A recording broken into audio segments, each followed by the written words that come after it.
Hello, everybody, and welcome, Tricia Nelson. Thank you so much for coming on the show. Thanks for having me. Great to be here.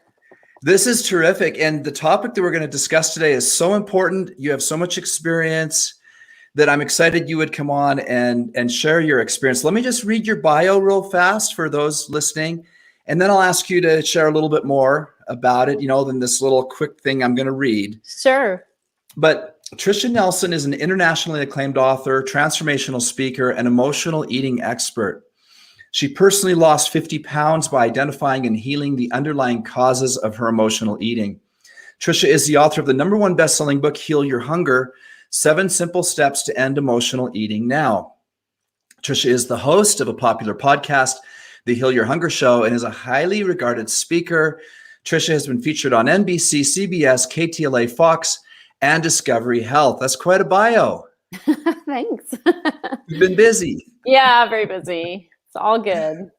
You're obviously passionate about what you do, and I understand from your website and things I've learned about you that it comes from a place of personal experience, and you were dealing with this stuff yourself and some real challenges with your health, and from there became an expert and have helped a lot of other people. Tell us a little bit about your story. Sure. Yeah, I was an emotional eater, I think, from the get-go. I mean, as far back as I can remember, I love food. I love to eat. I love to cook. I love to, make food for other people, go out to restaurants. I was just like really into it, which didn't seem like a problem until I started really packing on the pounds. So by age 20, I was 50 pounds overweight and bigger than my friends and, compromised in many ways. Didn't want to show up in a bathing suit, didn't want to do a lot of things that my friends were doing, and it was embarrassing for me. And I had a roll in my tummy that was the hardest for me because it's really anatomically how I'm made. So I still have a roll, even though I'm 50 pounds lighter. But I would scrunch it up in my hands and I'd imagine cutting it off thinking, well, it's just fat, and you know how you can cut fat off the side of a steak. I'm like, well, it's fat. I could probably slice it off. Thank God I didn't try that. Right. But I thought, oh, if I got to get a disease, which would make me automatically lose weight, or maybe I'll join the army and they'll force me to exercise at boot camp and I'll lose weight that way. I mean, I was kind of out there with those thoughts, and it's really just indicative of how desperate I felt, like I, of course, tried diets. That's the first thing you try. So diets and exercise programs and pills and potions and lotions and all kinds of things. And then I started doing more psychological things like therapy. I went to an eating disorders therapist twice a week for a year. I went to 12-step programs, self-help books. So I was really digging in, trying to get to the bottom of my problem.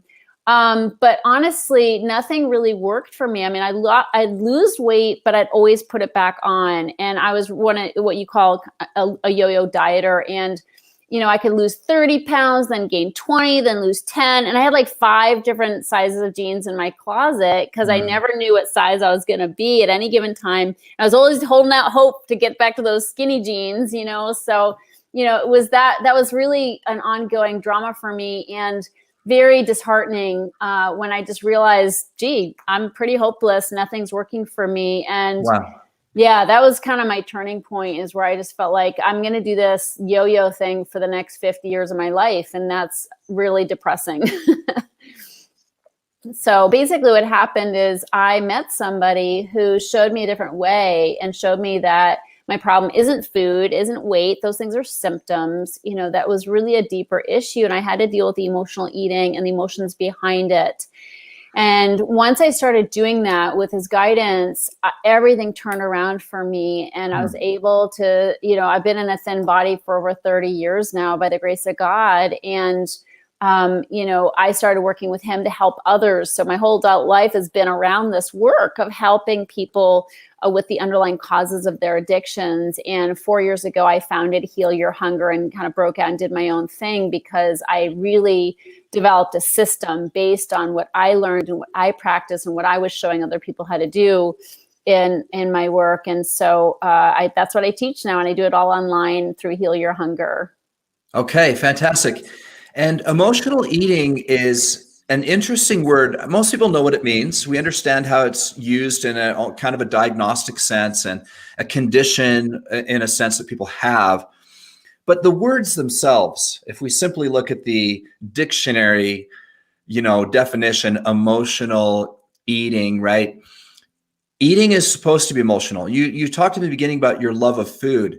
And interestingly, there's nothing wrong with loving food. Food is a great pleasure of life. And so we understand that things can get out of balance, and you've described some of the things you went through personally.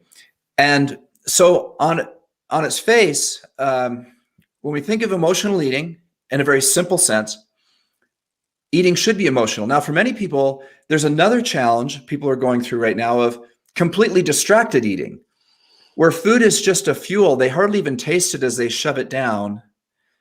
And is another aspect that I'm dealing with in my health coaching of trying to actually get people to eat slowly and mindfully and thoroughly enjoy their food. Yeah. And so food is such an emotional thing. Yeah. We think of major life events like a wedding dinner, like a first date that we remember forever because we married that person later, right? Food is often intertwined with the most important things going on in our lives. So you obviously went through the challenge of loving food, but I assume in an unhealthy way. Now you're fit, you're vibrant, you're helping other people. Could you talk about that issue? Because we want food to be a positive aspect in people's lives. Yep. We want emotional eating to be the dictionary definition of, pleasurable emotions, enjoying our food, enjoying it with people we love. So it seems to me you've gone from that place. Yeah. To a healthy place. Absolutely. So here's the thing. In my experience, it's really a spectrum. I think we are all emotional eaters. I think that we're we are hardwired to have an emotional connection with food. So we will eat. We won't just blow it off and say, I'm not really interested. We need to eat. And so, and it's absolutely, from the day that we were breastfeeding from our mother, it's meant to be, it can be really beautiful and life-giving on so many levels. I think the problem comes in when it does become an obsession. Like I was obsessed with food. It's what I thought about 24/7 at the exclusion of other things and other people. And that's what I hear from my clients is like, boy, I don't even want to be around my kids at night. I want them to go to bed so I can relax in front of the TV with my goodies. It's like a form of stress release, and it becomes an all-consuming thing. I can't wait to get off of work so I can go get my favorite chocolate. I mean, it's just, but it's not only the obsession with food, it's the obsession with weight. When people are emotional eaters on the higher end of the spectrum, it's really usually comes with a lot of consequences. And I'm going to show you a little visual here. Okay, so this is the spectrum in my little poor drawing. So here we have, emotional eating on the low end of the spectrum, and food addiction, I'd say on the high end of the spectrum here. Okay. And so we qualify this. So I feel like everybody's on the spectrum. So we qualify this spectrum by the level of control someone has and the number of consequences they have. So let's take an example of somebody who goes on a cruise, okay? So somebody on a cruise, they gain 5 pounds. They come back, they're like, the pants are a little snug. I'm going to jog extra this week. I'm going to cut out sweets. Okay, That's somebody with a whole lot of control. Where's my finger? I'm in the right place. Like with a whole lot of control is tricky because I got like the mirror image on my Zoom. So the level of control, they have a lot of control. So, and very few consequences. 5 pounds, tight jeans, not a big deal. So they get back on track really easily. Whereas somebody on the food addiction side, has been doing this for a long time where they don't just lose 5 pounds. I mean, they don't just gain 5 pounds and then rebound really quickly. They go down the rabbit hole. They gain 5, but then they've sort of opened the gate to all the sweets they like and they're addicted to sugar, and it just keeps getting worse. So they put on 30 pounds, not 5 pounds. This happened a lot during the pandemic, And if they do that over and over again, that's really unhealthy. Like the yo-yoing I talked about, that really wrecks your body and your health, So this person is starting to have have a lot of consequences. You know, they've got gut issues, they've got, you know, anxiety, depression. I mean, from the, you know, unhealthy foods that they're eating, a lot of self-consciousness. They don't want their video on Zoom. They don't want to show up in a bathing suit, like I talked about. So there's a lot of mounting consequences. That's more, and when they do go down the rabbit hole, like of binging, you know, I was a binger. That's a whole nother level. And so that's more like food addiction. That's what I used to do. I used to get like ice cream and chips, and because you have to have salty with your sweet, you know. So, you know, I'd get that together, and then I'd have like a binge in front of the TV where I'd go overboard and I'd feel completely sick. So, you know, somebody who is stuffing themselves and really they feel out of control often, that's somebody who on the higher end of the spectrum, just to give you an idea. And I actually have a quiz on my website, which will help people determine where they are on that spectrum. They get a personalized score and then what to do about it. Excellent. Okay. So let's go back to your own story. What was the epiphany or the breakthrough, or what changed? What happened? Yeah. What happened? So I was shown that my problem was not food, but really the way I respond to life or react to life. And so I was using food for emotional reasons. Okay. Not emotional, like, oh, I want to feel good and connected with family. It's like goes beyond that. It's like, I don't like how I feel, and I'm going to stuff how I feel so I don't feel. Okay. So I'm going to stuff. And this is why we tend to overeat on carbs and sugar and fatty foods and not lettuce and celery sticks, because, you know, we don't really get the numbing effect from really light foods. So this is why we crave heavier, more fattening foods, because they put a blanket on our emotions. So when we're feeling a whole lot of anxiety and fear and, you know, depression, whatever, and we pitch a binge of carbs, it totally like settles us down. We get that serotonin hit for sure. And then we just feel nothing. We feel bad, like we're mad at ourselves, but at least we don't feel those uncomfortable, you know, feelings that were up for us. So this is really the problem. And so what I was shown how to do is how to start really addressing my emotions in a healthier way and to start living differently. And I often say it's a living problem, not an eating problem. And so much of the time, we're so focused on the food and the weight. Like, how do I get this weight off? How do I, you know, what food should I eat? What diet should I go on? What's the newest fad that I want to be a part of so I can lose weight quickly? But people don't ever think, how did I get to this weight in the first place? How did this happen? And what can I do to make sure it doesn't keep happening, or it doesn't, you know, I don't repeat the pattern. And self-sabotage is so common for people who struggle with food and weight. So that's really what I learned how to do, is how to develop new tools, and what I teach my clients to do, new tools that reach for instead of food, and also overall just how to lessen your stress so you're no longer stress eating. But even beyond that, how to really deal with emotions in a much healthier way. So that's what happened for me, is I was shown that. I started practicing that. I still practice that to this day, and really show other people how to do that, because food is really just a symptom and we have to go deeper. And I love that you pointed out, I like the humility there. You're still following it. I mean, none of us is immune to this. I also like what you talked about with the spectrum. For me personally, I love treats. I have a sweet tooth. That's my weakness in health, probably my biggest weakness. And I have to control it and work on it like everybody else. And I have no treat days. And so there's days I can have a treat. I usually have half. I try to keep it a very small serving so it doesn't, you know, derail my plan.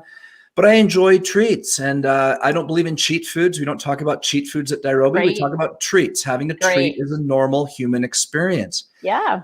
But guess what? I start off the day with tons of self-control. It's no problem. Today I'm not having treats. Mornings are best, right? Mornings are best. Here's how I'm going to eat all day. Here's what I'm going to do. And then guess what? 5 o'clock, I go to the pantry to start making dinner, and there's the treats. Yeah. And they're calling to me. And I think to myself, man, I had a great workout this morning. I've eaten really, really well. I deserve it. Of that chocolate bar won't kill me. Yeah, we call that talking treats. Talking treats. And so, yeah. Yeah. But you know the idea. I mean, I hear it every day. But here's the thing. Yes, we have the most willpower in the morning, you know, and I will tell you from my research, 75% of emotional eaters have their hardest time from about 5 o'clock on. Okay, so you're in really good company. That's when our defenses are down. And that's when we've piled up a whole bunch of stress from our day. Like we've been going, doing phone calls, doing work, doing, people needing us and responding to that.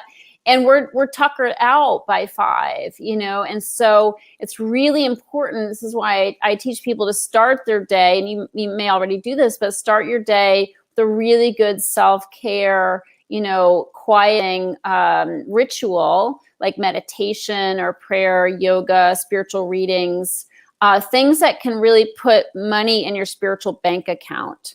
Okay, so when you start your day in, this time of just being with ourselves and our divine spirit and really feeding and nourishing ourselves. We nourish ourselves at a deeper, more spiritual level when we do that, and whatever that means for you. When we do that, we create a resource, like a balance in our bank account that we can draw on later in the day when we are stressed out, when that stress is piled up. And so otherwise, if we haven't fed ourselves first thing in the morning in that way, we're on empty and there's nothing left to draw on in the bank account. And so we turn to the treats. Like the treats will keep us going. It gives us that boost. It makes us feel rewarded.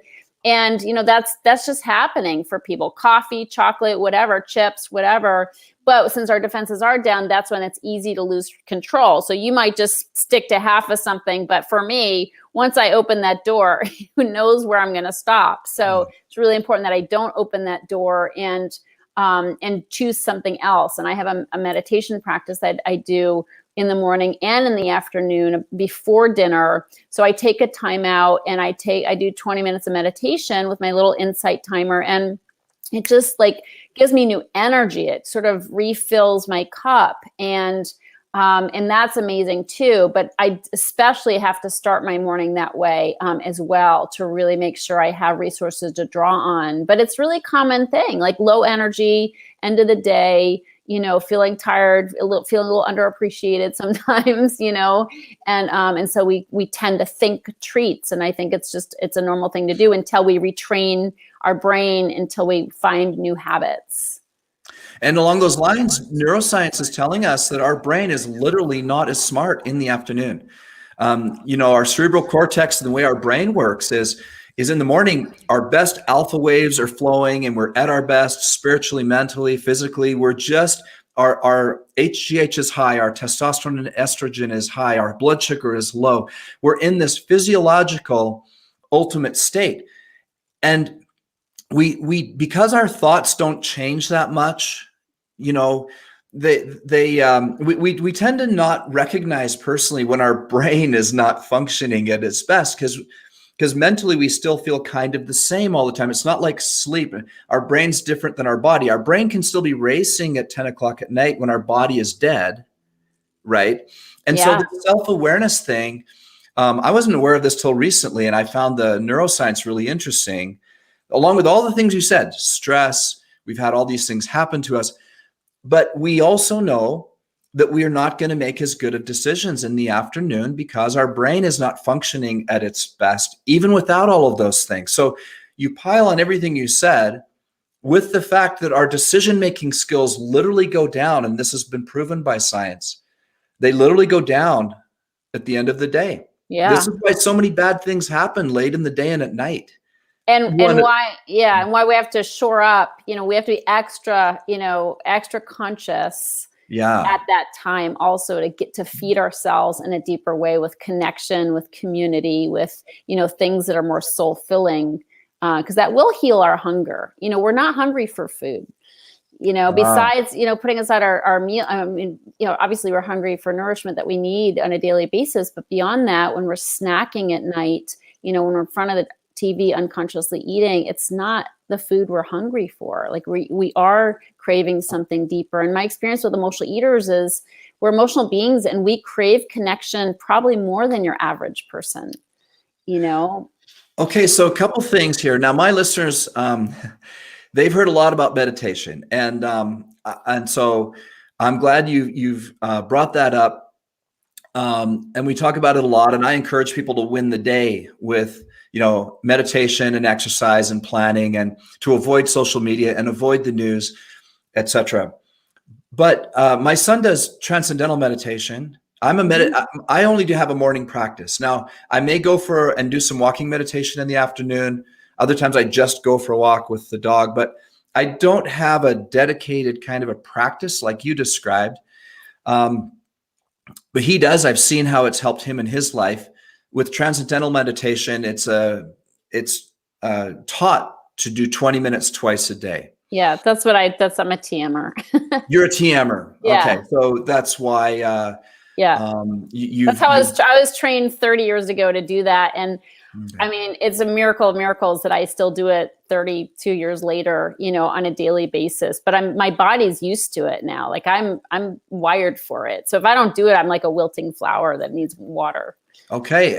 But you use Insight Timer. So how does Insight Timer play into that? I don't use the meditations in Insight Timer. I just use the cool gong. But I have clients who start, baby steps. They start with the guided meditation because that's better than nothing, But I like being quiet because so much of our eating comes from nervousness and, emotionally, overeaters basically are overdoers. So we're so used to being on the go and doing and not giving ourselves a pause. And oftentimes we're afraid of the pause because the quiet and the silence will bring up emotions. Like we'll have little things bubble to the surface that we're trying to forget. And so when we meditate in silence, it's a good training for the brain to realize our brain is not our enemy and that thoughts aren't bad. People think when they meditate, they're supposed to be quiet and zen, and I'm not. I've been doing it for 32 years. I have all kinds of thoughts, but I don't judge it. I don't judge it. I just do it. I do the time. That's why I say I'm just doing the time, my 20 minutes. And the mantra does help. But, I always tell people if your brain slows down from 100,000 miles an hour to 50,000 miles an hour, hey, that's a good meditation, And so I think so much of the time people are like, oh, I'm not doing it right because I'm thinking. And it's not, that's of course, that's what our minds do. They think, thoughts happen. So the key is just to be still and quiet. So I like people to graduate from the guided to the silence so that they can realize it's not, the boogeyman isn't actually there, Yeah. Great point. Yeah. And about the thoughts, I think the other thing that is interesting is that while those thoughts are still there, as you gain more experience in meditation, they have less control over you.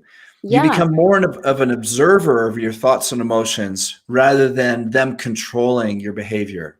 Totally. But what's also important, I think, for people who do struggle with food and weight is you gotta, it's not just meditation isn't the solution. It's a tool. It's a tool for slowing down. It's a tool for making peace with ourselves and for healing things that are, troubling us. I mean, just silence and quiet. And it's a spiritual thing as well. And for me, but you really have to start learning how to deal with your emotions also and have new tools for addressing your emotions and also for just having a different response in life. So typically, and what I mean by this is in my book and in my program, I teach something called the anatomy of the emotional eater.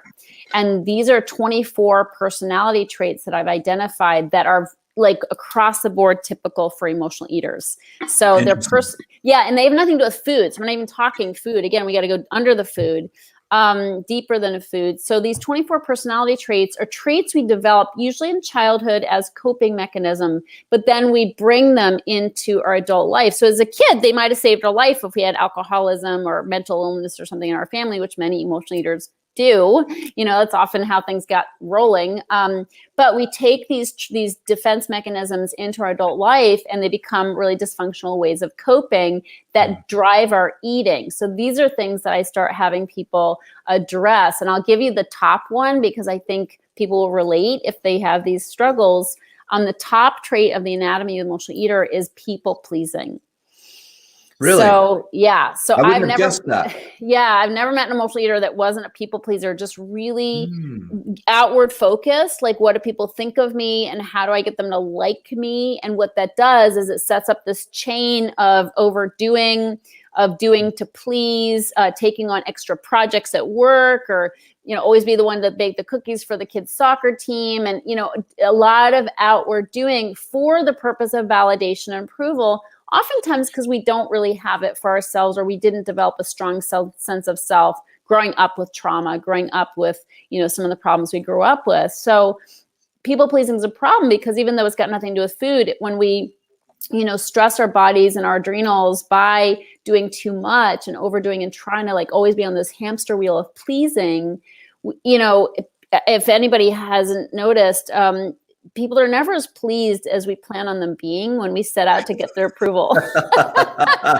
Yeah, like sometimes not even noticing, like they're in their own world. Exactly. Yeah. And we're like, wait, I just like pulled an all-nighter for that project. Or I just like, do they even know what I went through? And I barely got a thank you. And so what happens is we're not only burned out from it, but we're also resentful. And we're like, screw them, and then we go home and we have what I call the I deserve it binge, and it's like, I'll get my own goodies and reward myself, because we use food as a reward.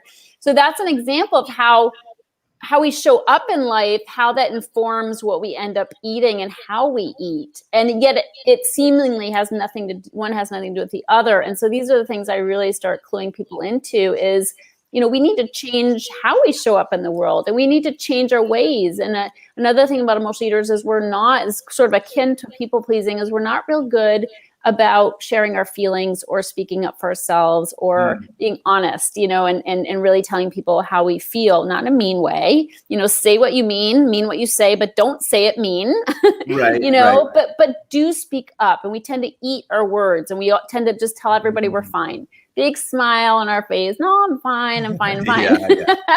Right. So this has to be addressed. Like, we have to start learning to communicate our feelings, learning to have tough conversations. And if we don't, we end up stuffing it with food. So again, another way that if we change how we're living, it will affect how we're eating. And so these are just really important life skills that emotional eaters tend to not really have in their toolkit because they've just been using food as their main form of coping. Okay, now along these lines, you talk about the 3 big mistakes that you see a lot of people make.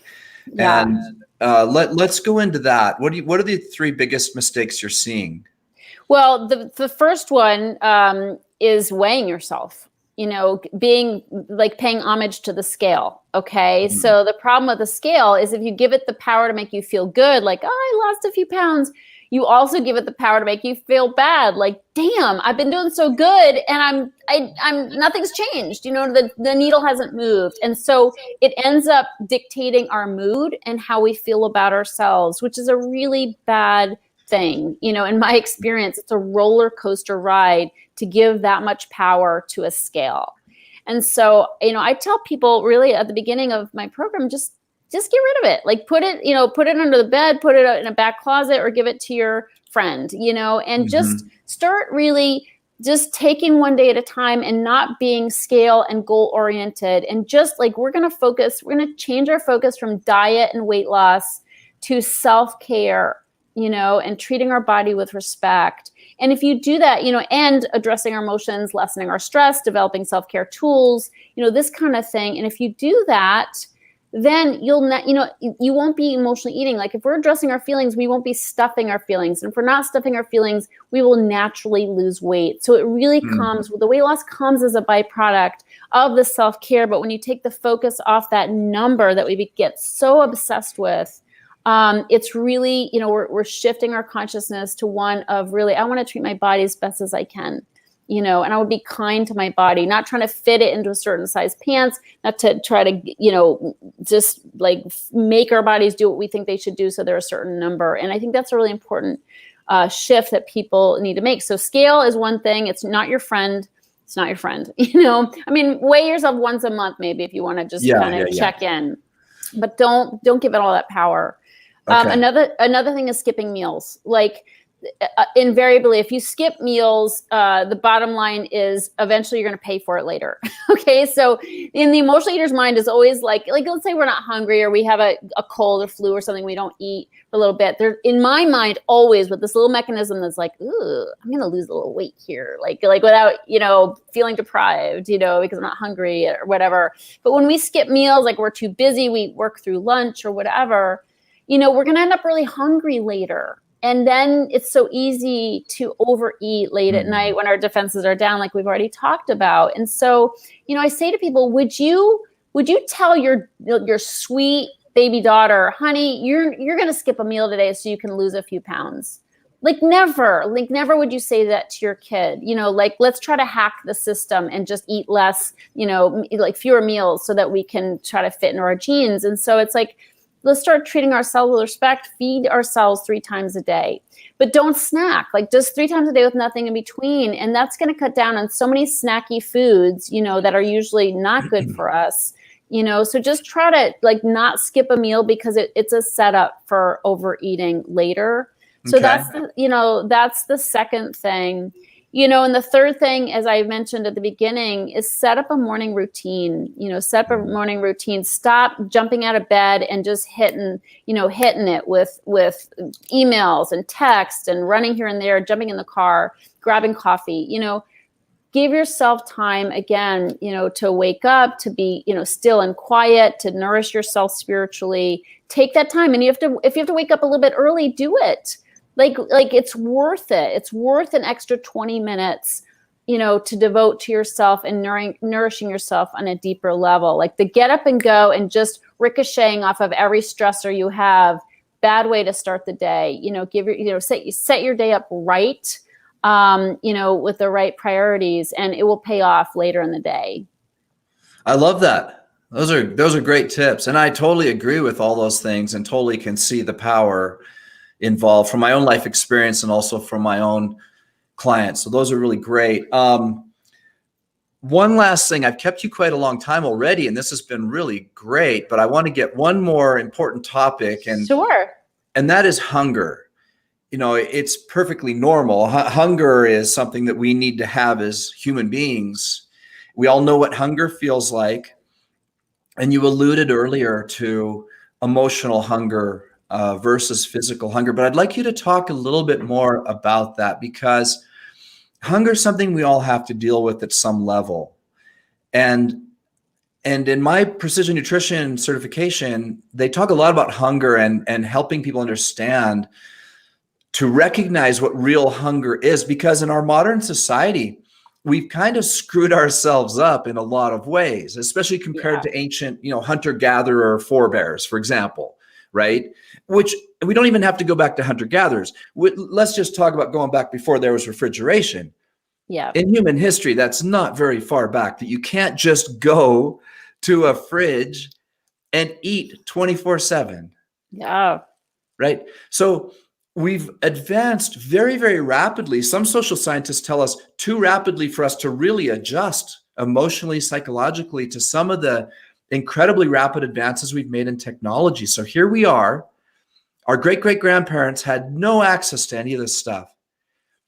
And suddenly, we can fill our hunger anytime we want, with anything we want, very easily, very inexpensively. And it's really screwing us up. Can you talk about that? Yeah, amen to that. So what amazes me, I've been doing this work for 30 plus years. What amazes me, and I'm still an emotional eater, by the grace of God, I'm not overeating these days. I've got a lot of, sanity around food, thankfully. But I will say that I still sometimes will all of a sudden feel hungry and be like, I'll literally say to myself, I'm so hungry. And then I will have a little conversation with Tricia and I'll say, oh, really? Are you really hungry? and then I'm like, well, maybe not. Because what that conversation includes is, when did you last eat? Well, a couple hours ago. See, the 3 meals a day with nothing in between, I affectionately call it 3-meal magic. Okay, so it's my trademarked name. 3-meal magic enables me to have that conversation and to pretty much convince my hungry self, my emotionally hungry self, that it's probably not physical, even though it feels exactly. I'm amazed 32 years later how emotional hunger can mask as physical hunger, even to the point where you can have like a growl in your stomach, And so when I have this little conversation, I'm like, okay, what time did you have breakfast? how was breakfast, which is always my meals are about the same amount each meal, because that helps me like be able to know when I'm full and hungry, you know, to have roughly the same amount of food for each meal. My stomach kind of stays the same size. And so when I realize I've had a good meal, it was 2.5 hours ago, I can probably last 2.5 more hours till lunchtime. It's probably not physical. And so that 3 meal magic, they're like guardrails, you know, that help me realize I'm doing fine and I'm probably not starving, you know? And so in which case I'm going to dig a little deeper. I'm going to say, what's really going on? And invariably there's something I'm stressed or afraid of, you know, and I'm afraid of a lot of things. I'm kind of a scaredy cat. Like life is overwhelming sometimes to me, and I move through it, but it's not that I don't have fear, you know, feel the fear and do it. Anything is the title of a book. Do it anyway. That's the title of a book. And that's really how I operate, is like, there's phone calls I'm afraid to make. I mean, there's taxes I don't want to do. I mean, there's always something I'm like, that's the last thing I want to do. And so I want to avoid it. And if I'm avoiding something I'm afraid of, it turns into emotional hunger. Like the best way to avoid something is get really busy and distracted with food. And so I have to kind of talk to myself that way, and recognize like, but if my meals are wonky, or I am starving myself, like, or going long, like many hours, you know, intermittent fasting is a setup oftentimes for emotional eaters, because going so long without eating, you know, 15, 16 hours can really set up a binge, you know, make people feel like they're going to die if they don't eat. And so they just go way overboard once they eat. I've seen that a lot. Not that IF isn't a sound principle, but for somebody who's been on a dieting roller coaster ride forever, we have this sort of internal, you know, signal, this sort of alarm that goes off when we go too long without eating. So that's why I also like the sweetness and self-care of 3 meals, because again, I know my body knows it's going to get fed. It knows it's not starving, that I'm going to take good care of it. Just like your kid, like you want to have your kid eat right and let them know the next meal's coming, and you're not going to deprive them. So it really helps to have that regularity around meals, so you don't kind of freak out. But also so you can kind of reason with yourself. You know, your emotionally hungry self can sort of be guided by reason that it's probably not physical. And so sometimes I have those conversations with myself. They're short. Like, oh, really? You're really hungry? Like, what's going on? You know, and I'm like, oh, well, I don't really want to do this next task, you know? So that's it. I mean, it happens, but you know, the more conscious we get, the more we know that, you know, food is a teacher. Food is a teacher. And it's a relationship we all have to eat.